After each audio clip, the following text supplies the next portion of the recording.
we're finding hard to move, and we're finding a struggle to move beyond point A to point B because we're always looking at what we had. But I stopped by to tell somebody, if you're trying to live in the present and you're trying to connect a past reality to your present condition, you just might miss out on a move of God. The resurrection, it happened sometime during the night. John says while it was still dark, and nobody knew what had happened until Mary Magdalene went in, looked, and gave the report. Let me park here parenthetically and share with the brethren, you will not be too hard on the women. You will not be hard on their ministry. And some of us still won't hear the ministry of women. But I stopped by to tell you, on the day that Jesus Christ rose again, there was a woman there.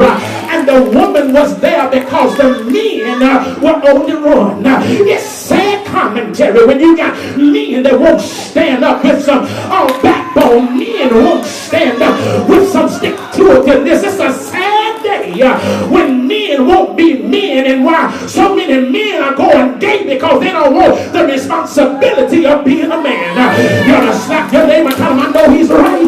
Yeah, this woman, Mary Magdalene, she got up early in the morning, and she got up real early. She got up and she went into the tomb, and she looked in the tomb, and she was distraught. She was despondent because the body of Jesus was no longer there. Let's look at the life of Mary for a few moments, and I'm going to bid you farewell. Mary can teach all of us something. Come on, tell your neighbor she can teach us something. Yeah, come on, tell your neighbor Mary can teach us something. Yeah, when we look at Mary, Mary has something to teach us because when times of despair rolled in our direction, she went to the tomb while it was still dark. Mary teaches us the importance of staying focused. You gotta tell your neighbor, say, neighbor, keep your eyes on the main thing. Come on, tell your neighbor, don't get hung up over minors. Come on, you gotta tell your neighbor, keep the main thing, the main thing. Come on, tell your neighbor, don't get hung up over some trivial issue, some minuscule issue. You gotta tell your neighbor, keep the main thing, the main thing. Look at here, Mary now, she is remaining focused. She's remaining focused while she's still in the dark. And Mary teaches us that you can stay focused when the dark times of life comes our way. Despite her dreadful grief and feasible fears, Mary got up and headed to the tomb. Watch this. She went to the last place that Jesus was. Oh God, y'all are hard crowded here this morning. Mary knew if she could just get to the tomb, she knew Jesus was dead. She knew Jesus was deceased. She knew Jesus' spirit has left his body, but she still went to the tomb looking for his physical body.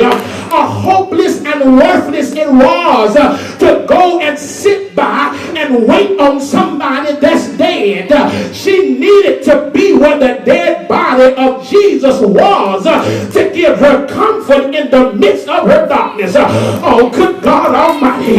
You mean to tell me God is so much God that even if his body is dead and I can get to the place where a dead body is, he's got so, oh God, y'all miss me in here. He's got so much power that he can comfort me with a dead corpse. And you must understand, my brothers and sisters, that Mary shows us what faithfulness looks like in the dark.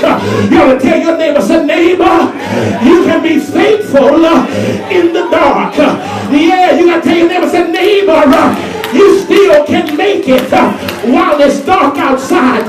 And my brothers and my sisters, you got to discover that you still can make it on the memories of the loved one. When you think about them, it brings comfort to your soul. Oh, that's what faithfulness in the dark looks like. I know my son is going on to be with the Lord. I know my daughter is going on to be with the Lord. I know my wife is going on to be with the Lord. I know my husband is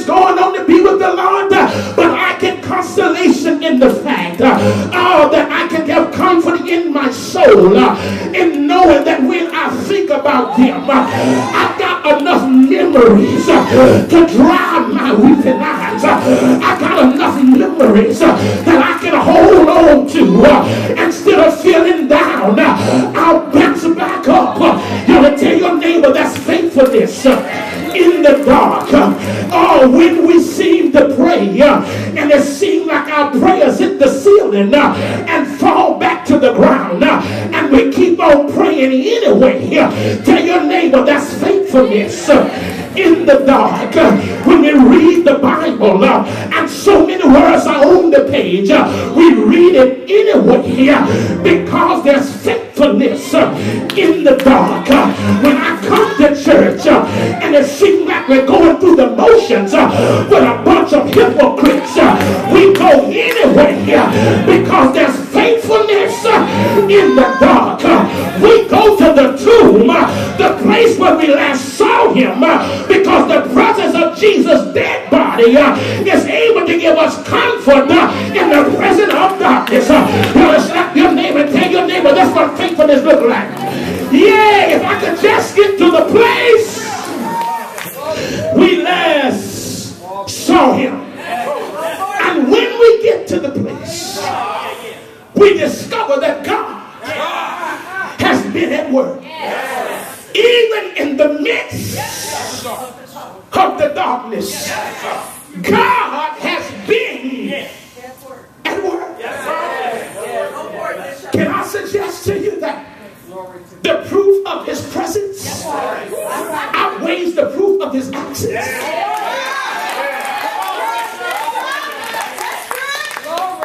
Jesus, Mary Magdalene knew, if I could just get in the presence of a dead corpse, then I can receive some comfort in the midst of this darkness. I think I ought to tell you the resurrection event wasn't in the newspapers. It didn't hit the Daily Advance. It didn't hit the Virginia Post.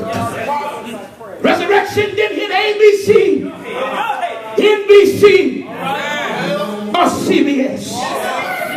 Nobody saw what happened. But the only thing they know is that things are different. The tomb that we expected to smell horrible with rotten flesh has been swept clean by the power of God. Mary comes to the tomb while it was still dark. Text says that Mary got so excited because she did not see the body of Jesus. Mary hit a panic button.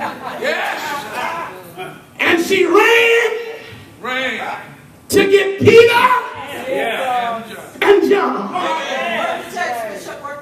Can't you see John outrunning Peter? Oh, Peter, big mouth brother. Peter run his mouth before he run his brain. John outruns Peter.